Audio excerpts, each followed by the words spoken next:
يا أيها البدر المسافر في الفلك. Alam dunia geus paciweung bencana datang ngeureyeung nu maksiat beuki maceuh nu ibadah beuki eueuh alam dunia beuki keung loba jalma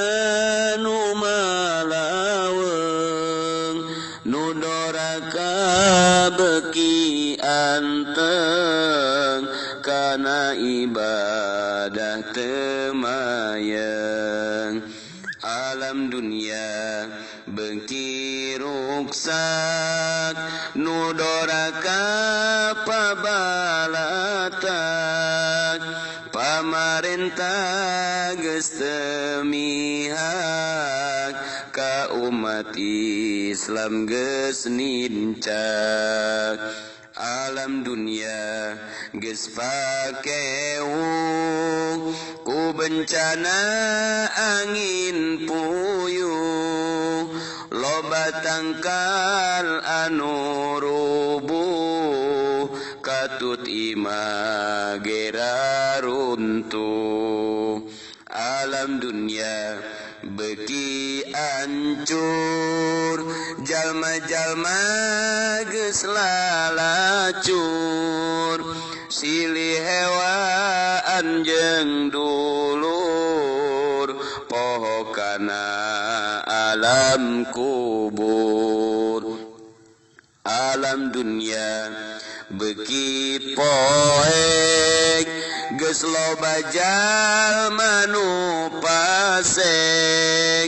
umat Islam silih ledek ka ulama wani ngadek alam dunia beuki angar loba jalma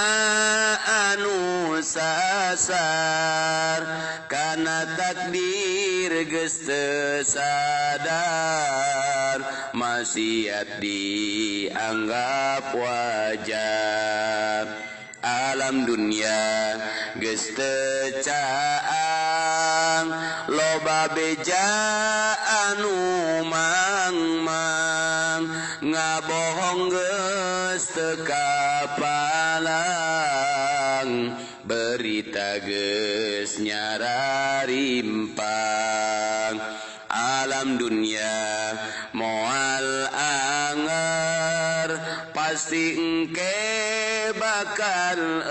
ender gunung bakal alalungger manusia bakal lieur alam dunia geus teu angger loba jalma anu lieur ka pasantren beuki minder kana salat ngabalieur dunia teh geus nini jalma maksiat warani anu matak loba lini akhirna jadi tsunami ku dunia loba kabengbat mun roh kaburu sakarat moal ditarima tobat cilaka dunia akhirat masjid mah ngajar rapat jamaahna ukur karpet ngisi kotak amal koret akhirna hirup samporet dunia geus tere kiamat awewe ngaku muslimat tapi pitara nutup orang kade kaburu sakarat dunia geus tere kiamat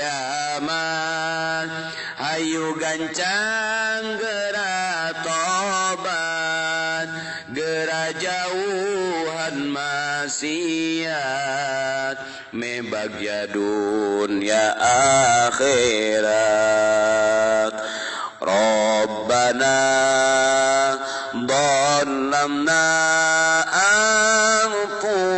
anfusana wa illam taghfir lana wa tarhamna lanakunanna min